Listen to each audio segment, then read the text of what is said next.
Mike, I have to ask you a question, buddy. Go ahead. Are you ready for baseball? Does a bear shit in the woods? A bear does shit in the woods. So yes. That's what we're going to be talking about next. I am in Mariner mode. Because let's be honest here in the Pacific Northwest. And Mike, before you make that point, I just need to make this really quick. The Seahawks and football, they're done. Football's done and over with. Huskies hoops, which we'll get to probably as the month of March goes on with March Madness, they kind of stink right now. And honestly, I haven't paid a lick of attention to college hoops that much. We have baseball.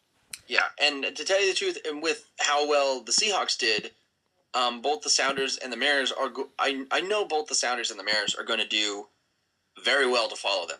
Yes, exactly. But let's get to baseball right now while the night is young. So we are going to do our predictions. I'm going to start with my predictions, and the predictions are who's going to be on the team. Like for me, I'm just going to keep it simple. Who's going to be in the batting order? Who's going to be the people in the bench? The starting rotation, a little bit of pitchers, and how I think they're going to finish, and the verdict. So I'm going to try and make this as quickly as I can, but give some good detail with it.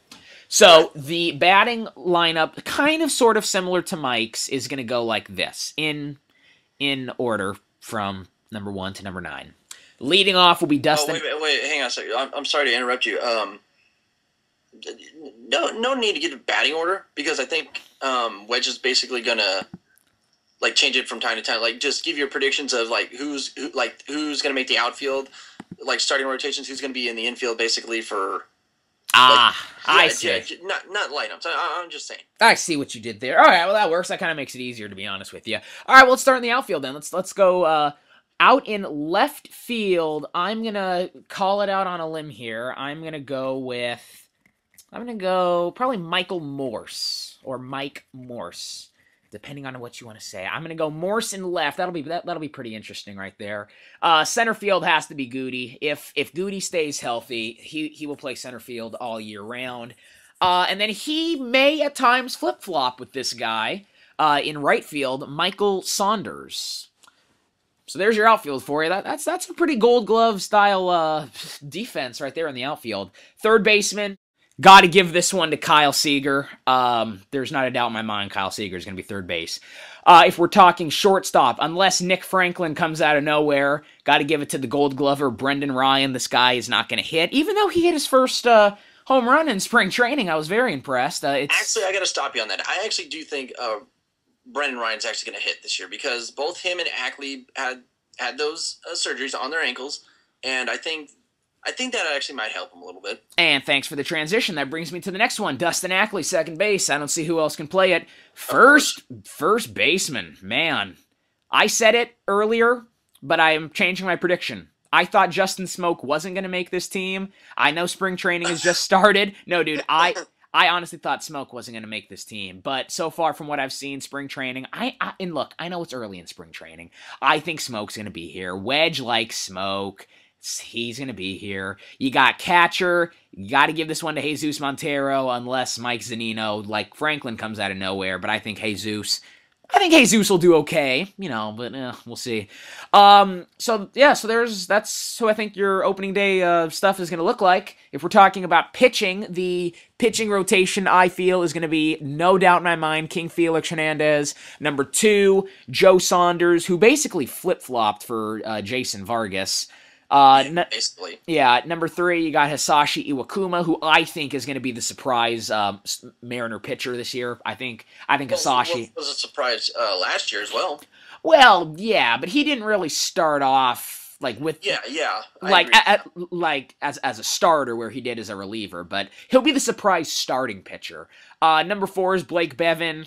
Whatever. Number 5, this one is interesting, but I don't think he'll be successful. He'll be a lot more successful than Hector Noesi. I'm going to go with Erasmo Ramirez.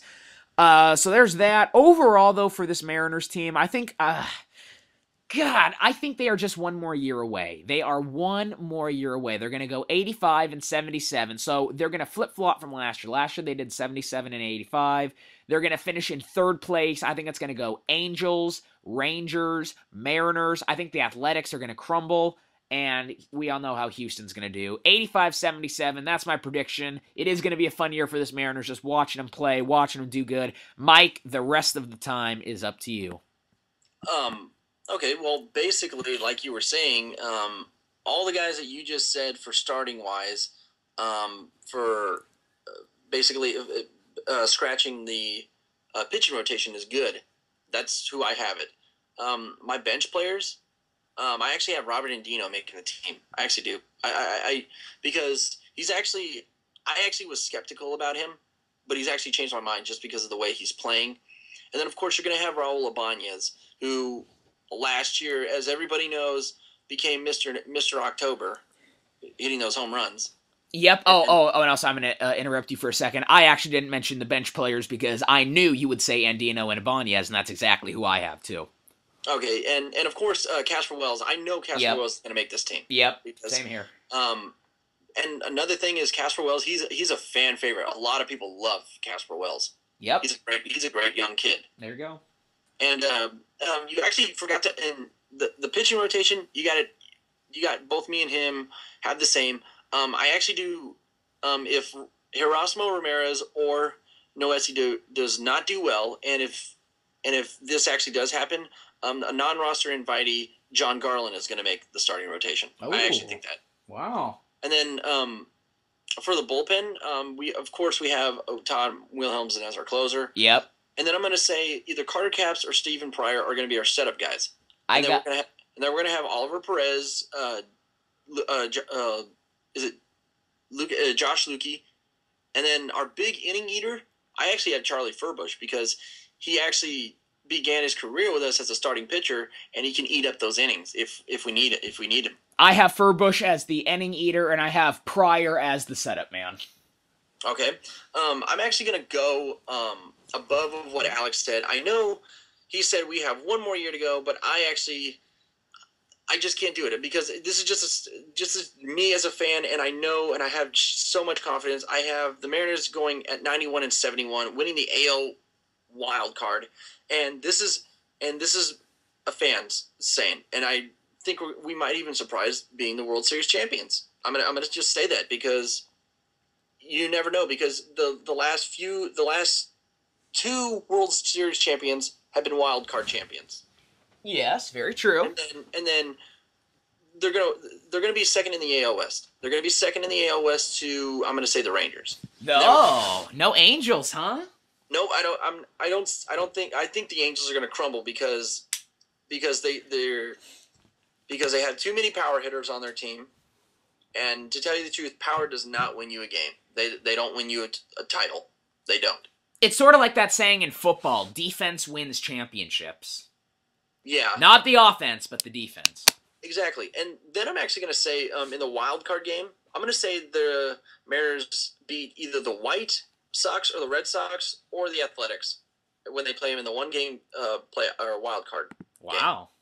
Game. And then I'm also going to say this. I'm going to say the Mariners are going to bring in a lot more fans this year. They're going to average 27 to 31,000 fans. Okay. I like. Well, shoot, man, that'll help anyway. Oh, no doubt. Oh yeah. How long have we got so far on this podcast so far? You can talk for one more minute.